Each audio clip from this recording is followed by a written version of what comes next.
শুভ সন্ধিয়া বন্ধু বান্ধৱীসকল। বিবি ডিজিটেলৰ আজিৰ বিষয়বস্তু হৈছে সময় আৰু দূৰত্ব, টাইম এণ্ড ডিষ্টেঞ্চ। ইতিমধ্যে আমি টাইম এণ্ড ডিষ্টেঞ্চৰ ইয়াৰ আগতো দুই এটা আমি এপিছড কৰিছোঁ। আজি আমি তাৰেই আন এটা এপিছডলৈ আগবাঢ়িছোঁ। তাৰ আগতে মই কওঁ যে যিবিলাকে এই মোৰ চেনেলটো ছাবস্ক্ৰাইব কৰা নাই তেওঁলোকে যাতে মোৰ চেনেলটো ছাবস্ক্ৰাইব কৰে আৰু ৰেগুলাৰ আপডেটবিলাক যাতে পায়, সেইকাৰণে মই তেওঁলোকক অনুৰোধ কৰিলোঁ। গতিকে এতিয়া আমি পলম নকৰি ভিডিঅ'টোৰ মাজলৈ আগবাঢ়িছোঁ। আমি প্ৰথম প্ৰশ্ন কি লৈছোঁ এইটো চাই ল'ব যে এটা বস্তুৰ দ্ৰুতি 22.5 মিটাৰ প্ৰতি ছেকেণ্ড কোনটো মানৰ সৈতে একে হয়।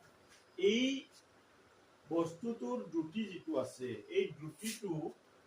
কাৰ ইকুইভেলেণ্ট হয়, অৰ্থাৎ ইয়াৰে কোনটো মানৰ সমান হয় সেইটো আমি উলিয়াব লাগে। একেবাৰে সহজ প্ৰশ্ন আৰু আমি সহজ প্ৰশ্নটোৰে আমি আৰম্ভণিটো কৰিছোঁ আজি। ইয়াতে এই অপশ্যন কি দিয়া আছে 40.5 কিলোমিটাৰ পাৰ আৱাৰ, বি দিছে 72 কিলোমিটাৰ পাৰ আৱাৰ, চি দিছে 81 কিলোমিটাৰ পাৰ আৱাৰ আৰু ডি দিয়া আছে 36 কিলোমিটাৰ পাৰ আৱাৰ। গতিকে ইয়াক আমি আচলতে মিটাৰ পাৰ ছেকেণ্ডক কিলোমিটাৰ ঘণ্টালৈ কি কৰিব লাগে, কনভাৰ্ট কৰিব লাগে। গতিকে একেবাৰে সহজ, এনেকুৱা কেতিয়াবা আহে। গতিকে এইটো যাতে আপোনালোকৰ সহজা নহয় এনেহেন ধৰণৰ প্ৰব্লেমৰ ক্ষেত্ৰত, বা এইটো আমাৰ ডাইৰেক্ট কুৱেশ্যনটো নাহিলেও কেতিয়াবা কি হয় কিছুমান প্ৰব্লেমত এনেকে কনভাৰ্ট কৰিবলগীয়া হয়, যাতে সেইকাৰণে এই প্ৰশ্নটো দিয়া হৈছে। এতিয়া চাই ল'ব আমাৰ দ্ৰুতিটো কি দিয়া আছে 22.5 মিটাৰ প্ৰতি ছেকেণ্ড এইটো দিয়া আছে। তো ইয়াক আমি প্ৰথমতে আমি এটা কাম কৰিব পাৰো। এই যে আমাৰ 22 মিটাৰটো দিয়া আছে, আচলতে দ্ৰুতি বুলি ক'লে অতিক্ৰম কৰা দূৰত্ব হৰণ সময়। ইয়াক দুটা ভাগতো আমি লিখিব পাৰো। এতিয়া আমি এই 22 মিটাৰ, যিটো 22 মিটাৰটো আমি বেলেগ এটা ভাগত লিখিছো। 22 মিটাৰটো আমি প্ৰথমতে কি কৰিম, কিলোমিটাৰলৈ কনভাৰ্ট কৰিম। এইটো কিলোমিটাৰলৈ কনভাৰ্ট কৰিলে 1000 কি কৰিব লাগিব, ইয়াক হৰণ কৰিব লাগিব। তেতিয়া কি হৈ যাব, কিলোমিটাৰ হৈ যাব। কিলোমিটাৰ হৈ গ'ল। 1000 হৰণ কৰিলে কি হ'ব, দশমিক পিছত এটা ঘৰ আছে, ইয়াতে শূন্য কেইটা আছে, এটা দুটা তিনিটা। গতিকে তিনিটা যদি শূন্য থাকে দশমিকটো কি হ'ব, 3 ঘৰ বাওঁফালে আহিব। 3 ঘৰ বাওঁফালে আহিলে এনেকুৱা হ'ব, এইটো কিলোমিটাৰটো এনেকুৱা হ'ব। এতিয়া কথা হয় ইয়াতে আছে কি ছেকেণ্ড মানে 1 ছেকেণ্ড। এই 1 ছেকেণ্ডটোক আমি কিহত নিম, যদি মিনিটত নিব লগা হয় তেতিয়া কি কৰিব লাগিব, 60ৰে আমি হৰণ কৰিব লাগিব। আৰু যদি ইয়াক আমি কি কৰিব লগা হয়, কিলোমিটাৰত নিব লগা হয় আৰু এটা 60ৰে তাক ঘণ্টাত নিব লগা হয় আৰু এটা 60ৰে তাক কি কৰিব লাগিব, পূৰণ কৰিব লাগিব। অৰ্থাৎ আমি জানো 1 ছেকেণ্ড 1 মিনিটত 60 ছেকেণ্ড আৰু 60 মিনিটত 1 ঘণ্টা। গতিকে এইটোৱে কথা। এইটো কৰিলে কি হ'ব, এইটো 3600 আৰু ওপৰত 1 হ'ব, এইটো কি হ'ব, ইমান ঘণ্টা হ'ব। এতিয়া কথা হ'ল কি, এই দুয়োটা কথা লগ লগাই দিম আমি ইয়াতে। এতিয়া এই দুয়োটা কথা লগ লগাই দিলে কি হ'ব, এইটো থাকিল ইমান কিলোমিটাৰ আৰু ঘণ্টাটো আমি ইয়াতে লৈ লৈছো, ঘণ্টাটো এইটো কিলোমিটাৰ প্ৰতি ঘণ্টা। এইখিনিক আমি এতিয়া সিম্পলিফাই কৰিম, ইয়াতেও লিখিব পাৰো আমি। এইটো আমি এনেকে বাউন্ডাৰী দি দিলো যাতে ইয়াৰ লগত অভাৰলেপ নহয়। এইটো আমাৰ কি হ'ব, একেবাৰে সহজ। এইটো লিখি ললো 0.0225 ইনটু এইটো কি হ'ব, ওপৰতো গুচি যাব, এইটো 3600 হ'ব ওপৰতো আহিলে, আৰু তলত 1 থাকিব, 1 থাকা নাথাকা একে কথা। আৰু এইটো কি হ'ব, কিলোমিটাৰ তাৰ এককটো প্ৰতি ঘণ্টা হ'ব। এতিয়া এইখিনি সিম্পলিফাই কৰিব লাগে। এইখিনি সিম্পলিফাই কৰিলে ইয়াতে দুটা শূন্য আছে, দুটা শূন্য মানে 100ৰে ইয়াক প্ৰথমতে পূৰণ কৰক। পূৰণ কৰিলে 2 ঘৰ দশমিকটো সোঁফালে আহিব, সোঁফালে আহিলে এনেকুৱা হ'ল, এইটো হ'ব। আচলতে এই শূন্যটো লিখাৰ প্ৰয়োজন নাই আৰু 2 ঘৰ ইফালে আহিল আৰু ইয়াত কি থাকিল, 36 থাকিল। এতিয়া এইখিনি পূৰণ কৰি দিয়ক। এইখিনি যদি পূৰণ কৰে কি পাব, ইয়াতে আমি চাব পাৰো 2.25 পূৰণ কৰিলে 5 6 গুণ 30 শূন্য থাকিলে 1 6 2 গুণ 12 12 3 15 5 হাতে 1 6 6 2 গুণ 12 একে 13 5 3 গুণ 15 5 হাতে থাকিল 1 3 গুণ 6 একে 7 3 2 গুণ 6 এতিয়া এইখিনি শূন্য এটো পাছে পাছে 10 শূন্য হাতে 1 হাতে 3 10 একে 11 1 হাতে 1 6 একে 7 একে 8 তেতিয়া দশমিক দুটাৰ আগত দশমিক হ'ব গতিকে এইটো কি হৈ গ'ল 81 হ'ল আৰু এককটো থাকিলে আমাৰ ইয়াতে 81 কিলোমিটাৰ প্ৰতি ঘণ্টা এইটোৱে কথা একেবাৰে সহজ অলপমান হয়তো কোতে টাইম লাগিছে কিন্তু আপোনালোকে যেতিয়া অভ্যাস কৰিব তেতিয়া একেবাৰে কম সময়ত এইটো কি হৈ যাব ইয়াৰ ৰিজাল্টটো আমি পাই যাম গতিকে আমি শুদ্ধ অপচনটো পালো সিত আমি কি পালো 81 কিলোমিটাৰ পাৰ আৱাৰ গতিকে ইয়াৰ ইকুইভ্যালেন্ট অৰ্থাৎ 22.5 মিটাৰ পাৰ সেকেন্ডৰ কি ইকুইভ্যালেন্ট কি হয় 81 কিলোমিটাৰ পাৰ আৱাৰ অৰ্থাৎ আমি মিটাৰত কি কৰিছো কিলোমিটাৰলৈ নিছো সেকেন্ডক কিহত নিছো ঘন্টাত নিছো এইটোৱে কথা গতিকে এইটো এটা সময় দূৰত্বৰ লগত জড়িত অংক ইয়াৰ পিছত আমি পৰৱৰ্তী অংকটো লৈ যাম বন্ধু বান্ধৱীসকল এতিয়া আমি 2 নম্বৰ প্ৰশ্নটো লৈ আহিছো ইয়াত কি দিয়া আছে চাই লব যে এটা দূৰত্ব 4 কিলোমিটাৰ প্ৰতি ঘন্টা দ্ৰুতিৰে 2 ঘন্টা 45 মিনিটত অতিক্ৰম কৰে একে দূৰত্ব 16.5 কিলোমিটাৰ প্ৰতি ঘন্টা দ্ৰুতিৰে অতিক্ৰম কৰিবলৈ কিমান সময় লাগিব ইয়াতে অপচন কেইটা চাব এ 90 মিনিট বি 40 মিনিট সি 45 মিনিট আৰু ডি হল 42 মিনিট এতিয়া কথাটো হৈছে কি এইটো অংক কৰোতে আমি এটা সূত্ৰ মনত জানিব লাগিব সেই সূত্ৰটো ইতিমধ্যে আমি জানো সেইটো হৈছে কি দ্ৰুতি ইকুৱেল দূৰত্ব হৰণ সময় অতিক্ৰম কৰা দূৰত্ব হৰণ সময় এই বস্তুটো আমি জানিব লাগিব অৰ্থাৎ ইয়াক আমি এনেকেও লিখিব পাৰো s ইকুৱেল s বাই t সৰি এইটো v ইকুৱেল কি s বাই t এনেকেও আমি জানো v ইকুৱেল s বাই t এইটো বস্তু জানিব লাগিব এই সূত্ৰটো আমি জানিব লাগিব এই সূত্ৰটোৰ পৰাই আমি এই অংকটো অনায়াসে কৰিব পাৰো ইয়াত দিয়া আছে কি প্ৰথমতে এইটো চাই ল'ব লাগিব যে ইয়াত দিয়া আছে যে এটা দূৰত্ব বুলি কৈছে দূৰত্বটো কিমান কোৱা নাই 4 কিলোমিটাৰ প্ৰতি ঘন্টা দ্ৰুতি এই দ্ৰুতিটো দিয়া আছে আৰু কিমান সময়টো দিয়া আছে 2 ঘন্টা 45 মিনিট অতিক্ৰম কৰে গতিকে এই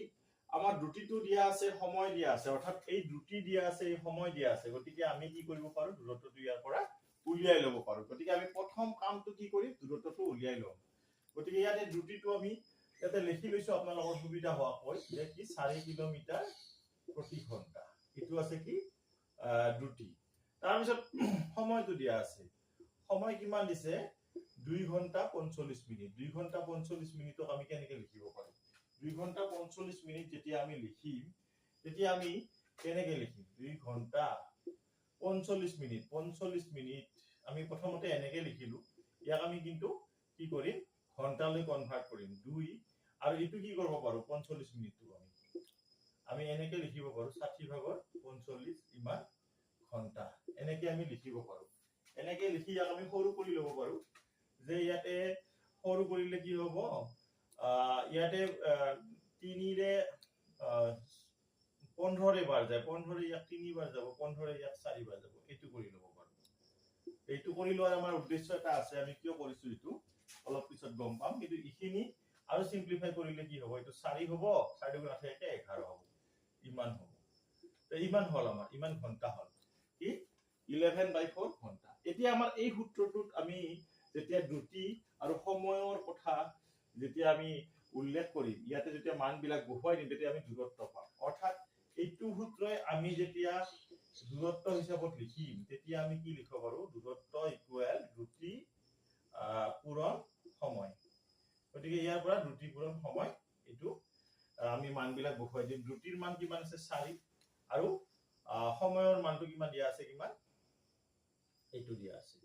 ইয়াৰ এককটো কি হ'ব দূৰত্বৰ একক ইয়াতে যেটো কিলোমিটাৰত আছে কি হ'ব কিলোমিটাৰ গতিকে ইয়াতে আমি দেখিছো এই 4 কেনসেল হৈ আমি কি পালো 11 কিলোমিটাৰ পালো অৰ্থাৎ দূৰত্বটো আমি পালো এতিয়া এই 11 কিলোমিটাৰ দূৰত্ব ইমান ঘন্টা কিলোমিটাৰ প্ৰতি ঘন্টা দ্ৰুতিৰে অতিক্ৰম কৰিলে কিমান সময় লাগিব এতিয়া আৰু আমি নেক্সট কি কৰিম এই সময়টো ইয়াৰ পৰা উলিয়াব পাৰিম কেনেকৈ উলিয়াব পাৰিম যে সময়টো আমি যদি আমি দ্বিতীয়বাৰ আমি প্ৰয়োগ কৰো সময়টো তেতিয়া আমাৰ কি হ'ব সময় হলে সময়টো কি হ'ব ওপৰত কি থাকিব দূৰত্বই থাকিব আৰু তলত কি থাকিব সময়ৰ ক্ষেত্ৰত এবাৰ দ্ৰুতিটো আহিব এই সূত্ৰটো আমি উলটা পাল্টা কৰিলে সময় যেতিয়া ওলাম আমি তেতিয়া এই সূত্ৰটো পাম এই আকাৰত পালে এতিয়া দূৰত্বটো কি হ'ব দূৰত্বটো আমাৰ দিয়া আছে 11 কিলোমিটাৰ আমি 11 কিলোমিটাৰ পাইছো আমি আৰু ইয়াতে দ্ৰুতিটো কিমান দিছে 16.5 কিলোমিটাৰ 16.5 কিলোমিটাৰ প্ৰতি ঘণ্টা ইয়াতে 16.5 কিলোমিটাৰ পাৰ আৱাৰ এইটো ইয়াক যদি আমি সিম্পলিফাই কৰো তেতিয়া কি হ'ব এইটো হ'ব কিমান 165 হ'ব 10 ৰে পূৰণ কৰিছো এইটো হ'ব 110 এইটো কি হ'ব এককটো কি হ'ব ঘণ্টা হ'ব এই ঘণ্টাটো আমি কিহত নিব লাগিব মিনিটত নিব লাগিব এই ঘণ্টাটো আমি মিনিটত এই কাৰণে নিম কাৰণ 16.5 কিলোমিটাৰ প্ৰতি ঘণ্টাৰে গলে 11 কিলোমিটাৰ দূৰত্ব ঘণ্টাতকৈ কম সময় লাগিব গতিকে সেই কাৰণে আমি ঘণ্টাত নিব পাৰো গতিকে ইয়াত ঘণ্টাত লৈ গলে কি হ'ব কি কৰিব লাগিব ইয়াক মিনিটত নিলে 60 ৰে কি কৰিব লাগিব পূৰণ কৰিব লাগিব তেতিয়া আমি মিনিটটো পাম গতিকে এইখিনি আমাৰ যে সিম্পলিফাই কৰিম এইখিনি কি হ'ব 66 আৰু দুটা শূন্য 165 এটা কেইবাৰ যাব ইমান মিনিট হল এটা কেইবাৰ যাব আমি এটো চাব পাৰো ইমান 6600 আমাৰ 165 ৰে যেতিয়া আমি কি কৰিম হৰণ কৰিম তেতিয়া আমাৰ কেইবাৰ যাব এটো 4 দিলো 5 4 গুণ 20 শূন্য হাৰি গেল 2 6 4 গুণ 24 24 26 6 হাৰি গেল 2 4 গুণ 4 4 2 6 এটো মিলি গৈছে এটো শূন্য হ'ব এটো শূন্য হ'ব অৰ্থাৎ কি হ'ব 40 মিনিট কি পালো আমি 40 মিনিট এনেকে আমি খুব সহজতে সময়টো আমি উলিয়াব পাৰো ইয়াত সময়টোৱে উলিয়াব দিছে যে কিমান সময় লাগিছে 40 মিনিট মই অলপমান কথা আৰোপ কৰি দিছো ইয়াতে যে দূৰত্বটো প্ৰথমতে আমি উলিয়াই লব লাগিব দূৰত্ব আমি 11 কিলোমিটাৰ পাও 11 কিলোমিটাৰ দূৰত্ব অতিক্ৰম কৰোতে সময় লাগিছে 2 ঘণ্টা 45 মিনিট যেতিয়া তাৰ দ্ৰুতিটো 4 কিলোমিটাৰ প্ৰতি ঘণ্টা থাকে এতিয়া দ্ৰুতিটো যদি 16.5 কিলোমিটাৰ প্ৰতি ঘণ্টা হয় তেতিয়া নিশ্চয় ঘণ্টাতকৈ কম সময় লাগিব সেই কাৰণে আমি ইয়াত এই ঘণ্টাটো কিহত লগিছো মিনিটলৈ কনভাৰ্ট কৰিছো আৰু যেতিয়া মিনিটলৈ কনভাৰ্ট কৰিম তেতিয়া আমাৰ এই ক্যালকুলেশনটো হৰণ কৰিব ইয়াত সুবিধা হয় আৰু হৰণ কৰিলে আমি কি পাম ডাইৰেক্ট আমি 4 বাৰ যাব 165 ৰে 6660 আমাৰ 4 বাৰ গল আৰু এফালে 00 আহি 40 বাৰ গল অৰ্থাৎ 40 মিনিট হ'ল আৰু এইটো কৰিছো কি আমি দ্বিতীয়বাৰ এই সূত্ৰটো প্ৰয়োগ কৰিছো এইখিনি কথাৰ ক্ষেত্ৰত গতিকে এইটোৱে কথা গতিকে কথাখিনি অলপ বেছিকে ক'ব লগা হ'ল অংকটো বুজি পোৱাৰ স্বাৰ্থত কিন্তু খুব ভালকে যদি চোৱা যায় একেবাৰে সহজ প্ৰথম দুটা স্টেপত এইটো অংক হৈছে প্ৰথমতে দূৰত্ব উলিয়াই ল'ব লাগিব তাৰ পিছত নেক্সট যেটো কন্ডিশন দিয়া আছে এই কন্ডিশন মতে আমি কি উলিয়াব লাগিব সময় উলিয়াব লাগিব দূৰত্ব প্ৰথম নেক্সট কি সময় এইটোৱে কথা গতিকে আমাৰ দেখিলো আমাৰ কি অপচন বি নম্বৰ অপচনত আমাৰ শুদ্ধ অপচনটো আছে 40 মিনিট এনেকে খুব সহজতে আমি দূৰত্ব আৰু সময়ৰ এই যেটো সম্পৰ্কিত অংক বা প্ৰবলেমটো সলভ কৰিব পাৰো গতিকে আজি আমি বেছি দীঘলীয়া নকৰো আছে আৰু ইয়াৰ কোৱেশ্চন আমি নেক্সট ক্লাছত ইয়াৰ কোৱেশ্চন আৰু ভালেকেইটা দিম বুলি ভাবিছো দূৰত্ব সময়ৰ অংক এডিআৰিৰ এক্সামত থাকিয়ে আপোনালোকে যদি প্ৰশ্ন আগৰ চাই তেতিয়া পাবই গতিকে বেছি ভয় খাব লগা নাই ইয়াতে একেবাৰে সহজ